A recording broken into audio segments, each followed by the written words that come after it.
আলাইকুম সবাইকে। সবাই কেমন আছেন? আশা করি সবাই ভালো আছেন। আলহামদুলিল্লাহ আমরাও ভালো আছি। ফারিস্তা মমস ওয়ার্ল্ড থেকে আপনাদের সবাইকে স্বাগতম। আবারও হাজির হলাম নতুন আরেকটি ভ্লগ নিয়ে আপনাদের মাঝে। আশা করি ভ্লগটি ভালো লাগবে, আর ভালো লাগলে লাইক, কমেন্ট, সাবস্ক্রাইব করে পাশেই থাকবেন। সকাল সকাল ঘুম থেকে উঠেই ফ্রেশ হয়ে রুমে যাওয়ার পর হঠাৎ করেই কলিং বেলের আওয়াজ, আর কলিং বেলের আওয়াজ পেয়েই সাথে সাথে চলে এসেছি গেটের পাশে। আর গেট খুলে দেখি চাচাতো ভাই দাঁড়িয়ে আছে এক বক্স খিচুড়ি হাতে নিয়ে। তো আমি তো দেখে একদম অবাক হয়ে গেলাম, এত সকাল সকাল খিচুড়ি নিয়ে এসেছে আরাফাত। আর আমি জিজ্ঞেস করলাম কিসের খিচুড়ি, তো বললো ওর আম্মু নাকি হ্যাপি নিউ ইয়ার উপলক্ষে খিচুড়ি রান্না করেছে আর আমার জন্য একটু পাঠিয়েছে। আর খিচুড়িটা কিন্তু অসম্ভব ভালো হয়েছিল, সব ধরনের শীতের সবজি সেই সাথে মুরগির মাংস দিয়ে খিচুড়িটা রান্না করেছে। আমার চাচি কিন্তু মোটামুটি কিছু রান্না করলে আমাদের জন্য পাঠায় বা বাসায় খবর দেয়। আর ফারিস্তাকে তো ভীষণ আদর করে। আমার চাচা তো ওকে দু একদিন পর পরই দেখতে আসে, আর আমার চাচি তো আমি বাসায় না গেলেই খুব রাগ করে যে অনেকদিন হয়ে গেল বাসায় আসো না, বাবার বাড়ি কি ভুলেই গেছো নাকি। কথা বলতে বলতে হ্যাপি নিউ ইয়ার উপলক্ষে আমি দুপুরে আজকে বিরিয়ানি রান্না করব, আর সেই রান্নার আয়োজনটাই শুরু করে দিয়েছি। আর এই তো বিরিয়ানিতে দেওয়ার জন্য আমি প্রথমেই বেরেস্তাগুলো ভেজে নিলাম, সেই সাথে সবকিছুই আমি রেডি করে নিয়েছি।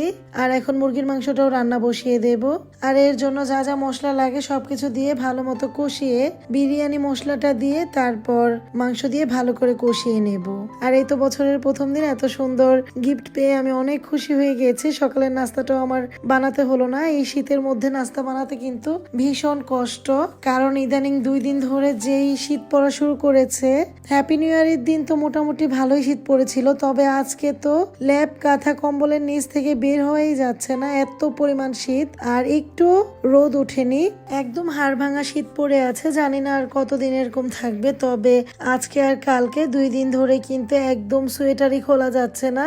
আর অতিরিক্ত বাতাস। হ্যাপি নিউ ইয়ার উপলক্ষে ভেবেছিলাম ফারিস্তাকে নিয়ে একটু ঘুরতে যাব, তবে সেই সুযোগ আর হয়ে ওঠেনি, ঘর থেকেই বের হওয়া যাচ্ছে না, এত বেশি বাতাস আর এত ঠান্ডা।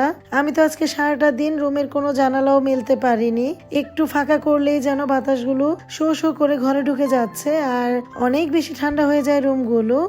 ফারিস্তার বাবা তো শীতকে প্রচন্ড ভয় পায়, আর আমি কিন্তু শীতকে ভীষণ ভালোবাসি। সত্যি বলতে শীতকাল আমার কাছে অনেক পছন্দের একটা সময়।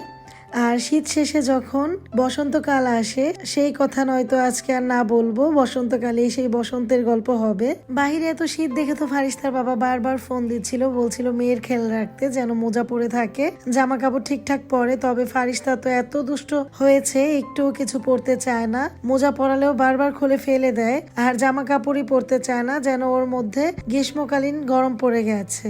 এত শীতের মধ্যেও বেসিং এর কল ছেড়ে সুন্দর মতো পানি নাড়তে থাকে, কিছু বললেই কান্নাকাটি করে, জামা কাপড় খুলে ফেলে। কি যে একটা অবস্থা, সারাক্ষণ আমার ওকে জামা জুতা মোজা পরাতে পরাতেই দিন কেটে যায়। আর এই তো আমার মুরগির মাংসটাও সুন্দর করে কষানো হয়ে গেছে, একদম ভুনা ভুনা করে কষিয়ে নিয়েছি।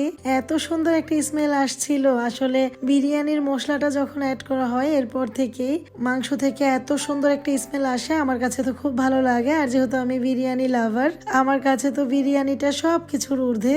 আমার সামনে যদি 100টা আইটেমও রেখে দেয়, তারপরে আমার মনে হয় আমি বিরিয়ানিটাই সবার আগে নেব। মাংস কষানো শেষ করে এরপরে আমি আরেকটা প্যান নিয়ে নিয়েছি, আর ওই প্যানের মধ্যে পরিমাণ মতো তেল দিয়ে অল্প পরিমাণে পেঁয়াজ দিয়ে দিয়েছি, যেহেতু মাংসতে আমি মোটামুটি ভালোই পেঁয়াজ দিয়েছিলাম।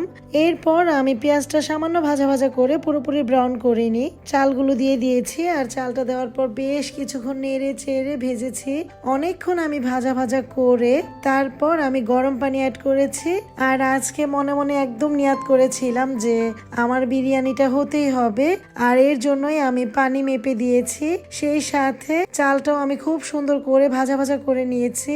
আসলে আমি সব কিছুই রান্না করতে পারি, ওরকম সুন্দরভাবে বিরিয়ানিটা রান্না করতে পারি না। আর আজকে আমি একদম মনে মনে চ্যালেঞ্জ নিয়ে নেমেছি, যেন আমার বিরিয়ানিটা হবেই হবে। আর যাই হোক, সত্যি আমার বিরিয়ানিটা আজকে হয়েছিল এবং অনেক মজাও হয়েছিল, দেখতেও খুব সুন্দর হয়েছিল। যতটুকু চাল নিয়েছি ঠিক তার ডাবল পানি গরম করেছি, তবে হাফ কাপের মতো রেখে দিয়েছিলাম। আর ওই পরিমাণটাই দেখলাম পুরোপুরি পারফেক্ট আছে, হয়তো ওই হাফ কাপ দিলে আর একটু নরম হয়ে যেত। পানিটা যেহেতু ফুটন্ত গরম পানি ছিল, দেওয়ার সাথে সাথেই কিন্তু বলক চলে এসেছে। এর কিছুক্ষণ পরই আমি কাঁচামরিচ দিয়ে ঢেকে দিয়েছি। আর মনে হলো একদম চোখের পলকে পানিগুলো কোথায় যেন চলে গেল, একদম শুকিয়ে গেছে। আর আমি খুব সুন্দর করে নেড়ে চেড়ে উল্টে পাল্টে দিয়েছি, তবে পিরামিডের মতো যে চাপ করে রাখে সেটা আর করে রাখিনি, একটু মেলে মেলে দিয়েছি যেন ঝরঝরে ভাবটা থাকে। আর ওইভাবে চেপে চেপে দিলে আমার মনে হয় আর একটু নরম হয়ে যেত, এতটা ঝরঝরে হতো না। আর এখন মাশাআল্লাহ এভাবে রাখাতেও খুব সুন্দরভাবে চালগুলো সমানভাবে ফুটে গেছে, দেখতেও খুব সুন্দর লাগছিল। এরপর আমি ঘি দিয়ে দিয়েছি আর উপরে কিছুটা বেরেস্তা ছিটিয়ে এই তো আমার রান্না হয়ে গেছে বিরিয়ানি। এত সুন্দর করে বিরিয়ানি রান্না করার পর মনে হচ্ছিল আজকে যে আমি সবকিছু রান্না শিখে গেছি। বাঙালি আইটেম গুলো আমার কাছে এখন আর ব্যাপারই না। সত্যি বিরিয়ানিটা আমি এতদিন একটু রান্না করতে পারতাম না, কিছু না কিছু প্রবলেম হতোই। এখন কিন্তু মাশাআল্লাহ পেরে গেছি আর এত আনন্দ লাগছিল। আমার পছন্দের জিনিসটা আমি এতদিন পর রান্না শিখে গেছি। মাঝে মাঝে তো আমার জায়ের সাথে বলতাম, আপনি কিভাবে এত সুন্দর করে বিরিয়ানি রান্না করেন ভাবি, আমি তো পারি না। ভাবি বলতো, চেষ্টা করলেই পারবা, তুমি আরো সবকিছু বেশি সুন্দর করে পারো, এটাও পেরে যাবে। আর সত্যি চেষ্টা করলে সবকিছু সম্ভব। আর আজকে কিন্তু অসাধারণ হয়েছে। সার্ভিং ডিশে সুন্দর করে বেড়ে আমি টেবিলে পরিবেশন করে নিচ্ছি। আজকে আমার বাসায় খিরাই বা শসা কিছুই নেই, তাই আমি টমেটো কুচি কুচি করে এর সাথে পেঁয়াজ, সেই সাথে কাঁচামরিচ কুচি, ধনিয়া পাতা কুচি একসাথে মেখে সরিষার তেল দিয়ে একটা সালাদ করে নিয়েছি। আর গাছের কাগজি লেবু পেরে নিয়েছি। আর এইটাই হচ্ছে আমার আজকের সালাদ বিরিয়ানির সাথে তো কাঁচামরিচ পেঁয়াজ হলে আর কোনো কথাই নেই, শুধু পেঁয়াজ আর লেবু দিয়েও অনেক বেশি মজা লাগে। যাই হোক, আমার বিরিয়ানি রান্নাটা আপনাদের কাছে কেমন লেগেছে অবশ্যই কমেন্ট করে জানাবেন। আমি কিন্তু অনেক খুশি হব আপনাদের একটা সুন্দর কমেন্ট পেলে। এই পর্যন্ত যারা আমার ভিডিওটির সাথে আছেন, আপনাদের কাছে কেমন লেগেছে? ভালো লাগলে অবশ্যই একটা লাইক দিয়ে দেবেন। আপনাদের একটা লাইক আর অনেকের কাছে আমার ভিডিওটিকে পৌঁছে দিতে সাহায্য করবে ইনশাল্লাহ। আপনাদের একটা কমেন্ট আমাকে অনেক অনুপ্রাণিত করে, আপনাদের একটা সাবস্ক্রাইব আমাকে অনেক আনন্দ দেয়। প্লিজ সাবস্ক্রাইব করে আমার চ্যানেলটির পাশেই থাকবেন। টেবিলে খাবার পরিবেশন করে ফারিস্তাকে খাইয়ে নিয়েছি আর এরপর চলে এসেছি সোজা বেডরুমে। আর বেডরুমে এসে ভাবলাম আজকে যেহেতু হ্যাপি নিউ ইয়ার, আপনাদের ভাইও অফিসে গিয়েছিল সকালে, আবার রাতে চলে আসবে, সেই উপলক্ষে একটা সুন্দর চাদর বিছাই। আর চাদর আনতে গিয়ে চোখে পড়লো আমাদের নতুন কমফোর্টারটা, তাই ভাবলাম কমফোর্টারটাই চাদরের সাথে অ্যাড করে ফেলি। আর কমফোর্টারটা যেহেতু 4 পিসের সেট, এর জন্য আর বালিশের কাভারটা লাগাতে পারিনি চাদরের। এই চাদরটা তো কক্সবাজার থেকে এনেছে, যারা আমার ভ্লগ দেখেন তারা তো অবশ্যই দেখেছেন। এই চাদরটা আমার কাছে ভীষণ ভালো লেগেছে, এর জন্য ভাবলাম বিছিয়ে নেই। আর যেহেতু একদম নতুন, সেই সাথে মনে হলো কমফোর্টারটাও তো একদমই নতুন, সেটাও অ্যাড করি। তো চাদরটা বেছানোর পর উপরে কমফোর্টার সেটটা যখন দিয়ে দিলাম, আমার কাছে মোটামুটি লাগছিল, তবে আবার ভালোও লাগছিল। যখন পুরোপুরি বিছানাটা গুছিয়ে নিয়েছি এরপর কিন্তু ভালোই লাগছিল। পরবর্তীতে আবার একটু মনে হচ্ছিল হোয়াইট কালার চাদরটা দিলে হয়তো বেশি সুন্দর লাগতো। যাই হোক, পরবর্তীতে একদিন আবার হোয়াইট কালার দিয়ে বিছিয়ে নেব। তবে আজকে আমার কাছে খারাপ লাগছে না, ভালোই লাগছে। আর রুমের সাথে কিন্তু অনেকটাই ম্যাচিং হয়ে গেছে। আর এই কমফোর্টারটা কিন্তু আমার অনেক পছন্দের, কালারটাও অনেক স্ট্যান্ডার্ড, অনেক সুন্দর। বছর শেষ হয়ে হ্যাপি নিউ ইয়ার চলে এসেছে, আমরা কত আতশবাজি, কতই না আনন্দ করছি। তবে এটা ভাবলে কিন্তু আরো বেশি কষ্ট লাগছে, একটা বছর জীবন থেকে চলে গেল। আর বছর পরিবর্তন হয়েছে ঠিকই, তবে আমাদের ভাগ্য পরিবর্তন হয়েছে কিনা সেটাই সবচেয়ে বড় কথা। বছর কিন্তু একের পর এক ঠিকই পরিবর্তন হয়ে যায়, আমাদের ভাগ্য কিন্তু পরিবর্তন হয় না, আমাদের কাজকর্মও পরিবর্তন হয় না। এই তো 2024 সালেও যেমন সকালে উঠেই রান্নাঘরে চলে যেতে হয়েছিল, 2025 সালে এসেও কিন্তু সকালে ঘুম থেকে উঠেই রান্নাঘরে চলে গেছি, সেই সাথে ঘরের যাবতীয় কাজকর্মও করেছি, আগেও যেরকমটা করতাম। তবে আশা করি 2024 সালটা যেমন ভালো কেটেছে, ইনশাল্লাহ 2025 সালটা আরো বেশি ভালো কাটবে, সবাই দোয়া করবেন।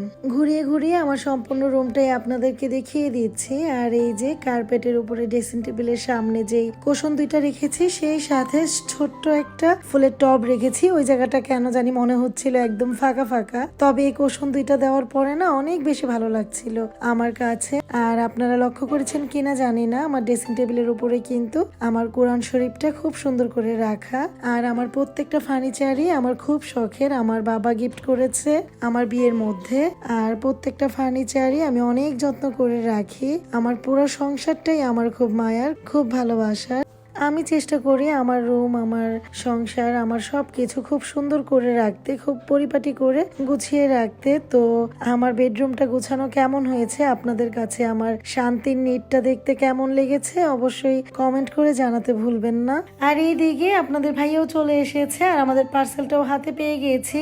রাজশাহী নওগাঁ আমাদের মিঠাই অর্ডার করেছিল 22 কেজি। তো ওইখানে নাকি একদম পিওর মিঠাই পাওয়া যায়, এর জন্য ফারিস্তার বাবা তার ফ্রেন্ডের কাছে মিঠাই অর্ডার করেছিল আর ওইগুলোই আমরা হাতে পেয়ে গেছি। তো আমাদের 12 কেজি আর আমার এক জায়ের 10 কেজি, এগুলোই আমরা একসাথেই পাঠিয়েছে, একসাথে বলের মধ্যে ঢেলে নিয়েছি। আসলে এই মিঠাইগুলো এত সফট আর এত সুন্দর গ্রান আসছিল, অনেক বেশি ভালো মনে হচ্ছিল। তবে জানি না কেমন, আমাদের কাছে তো খুব ভালোই লাগলো। আর মিঠাইগুলো একটু কালো কালো ছিল, তবে মিঠাইয়ের ঘ্রাণ, মিঠাইয়ের সফট অনেক ভালো। এখনো পিঠা বানানো হয়নি, তবে পিঠা বানালে বোঝা যাবে অ্যাকচুয়ালি মিঠাইটা কেমন। সেই সাথে মেয়ের জন্য কমলা আর আঙ্গুর ফল এনেছে। প্রতিটা সপ্তাহে তার কমলা থাকবে। শীতের মধ্যে জাতীয় ফল হয়ে যায় কমলা, আর গরমের মধ্যে মালটা। ফারিস্তাও যেমন ফল খেতে ভীষণ পছন্দ করে, আর ফারিস্তার বাবাও কিন্তু ফল আনতে একদমই কৃপণতা করে না, সব সময় দুহাত ভরে ফল নিয়ে আসবে মেয়ের জন্য। আর মেয়েও কিন্তু ভীষণ খুশি, ফল খেতে ভীষণ পছন্দ করে। ফলগুলো গুছিয়ে চলে এসেছে সন্ধ্যার নাস্তা তৈরি করতে। তবে আজকে সন্ধ্যার নাস্তাটা তৈরি করতে একটু দেরি হয়ে গেছে, মিঠাই ফল সবকিছু গোছাতে গোছাতে একটু লেট, তারপরেও সমস্যা নেই, সন্ধ্যার নাস্তাটা সুন্দর করে করে ফেলছি। আজকে আমি সন্ধ্যার নাস্তায় তৈরি করব ফুলকপির পকোড়া, সেই সাথে ধনিয়া পাতার চপ, সাথে 2 পিস মাছও ভাজবো, যেহেতু ফারিস্তার বাবা বলছিল রাতে বিরিয়ানি খাবে না। তো ভাবলাম ধনিয়া পাতার চপ সাথে মাছ ভাজা দিয়ে ভাত খেয়ে নেবে, এর জন্য আমি অল্প পরিমাণ ভাতও রান্না করে ফেলেছি। অনেকদিন ধরেই দেখছি ইউটিউবে, ফেসবুকে ধনিয়া পাতার চপ তৈরি করে, তবে তারা একটু লম্বা লম্বা করে শুধু ধনিয়া পাতা দিয়ে তৈরি করে। আমি কিন্তু একটু অন্যভাবে করেছি, ধনিয়া পাতাটা কুচি করে কেটে নিয়েছি, সেই সাথে পেঁয়াজ কুচি দিয়েছি, কাঁচামরিচ কুচি দিইনি, যেহেতু চালের গুঁড়া আর বেসনের সাথে মরিচ গুঁড়া, হলুদ গুঁড়া, ধনিয়া গুঁড়া সবকিছুই দিয়েছি, এর জন্য আর কাঁচামরিচ কুচি দিইনি। যেহেতু ফারিস্তা একটু খাবে, যদি ওর মুখে আবার কাঁচামরিচটা লেগে যায় তাহলে অনেক ঝাল লেগে যাবে। আমার কাছে তো সন্ধ্যার নাস্তা, ঝাল ঝাল নাস্তা অনেক বেশি পছন্দ। সিঙ্গারা পুরি কিন্তু আমি অনেক বেশি পছন্দ করি, তবে আপনাদের ভাইয়া খুব রাগ করে, বাইরের থেকে কিছু কিনে খাওয়াটা পছন্দ করে না, বলে বাসায় তৈরি করে খাও। ফুলকপির পকোড়াটা অনেকদিন পরে করলাম, অনেক বেশি ভালো লাগলো। আর এই প্রথম ধনিয়া পাতার চপটা করেছি, এত বেশি মজা হয়েছিল। ভেবেছি অনেকগুলো ধনিয়া পাতা এনে তারপর একদম এক বল চপ বানিয়ে ফেলবো, আর সবাই মিলে একসাথে গল্প করব আর খাবো। আর এই দেখুন কত লোভনীয় হয়েছে, মাশাআল্লাহ।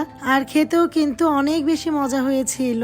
প্রতিদিনই তো সন্ধ্যার নাস্তা করে থাকি, তবে আজকের সন্ধ্যার নাস্তাটা স্পেশাল হয়ে গেছে একদম। হ্যাপি নিউ ইয়ারের দিনটায় যেমন মনটাও ভালো ছিল, তেমন প্রত্যেকটা কাজে যেন খুব সুন্দর হয়েছে, প্রত্যেকটা রান্নাও খুব ভালো লাগছিল সারাটা দিন। পকোড়াগুলো টেবিলে সার্ভ করে সবাই একসাথে খেতে খেতে এখানেই বিদায় নিলাম। আসসালামু আলাইকুম, আল্লাহ হাফেজ।